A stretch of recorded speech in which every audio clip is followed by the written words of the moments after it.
Hello everyone, I hope you are doing well. Today we'll talk about how to fix or how to solve the problem of Pluto TV app. We click on settings. In this page we click on apps, default apps, app settings. When above here we search about Pluto TV.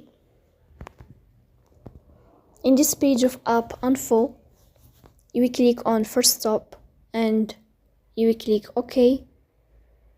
I already click here. Then we go to storage. After that, in this page of storage, we click on clear cache. In the end, you will go to Play Store. You will search about Pluto TV, and then you will update your app as you see. So that's all. Don't forget to support us by like and subscribe.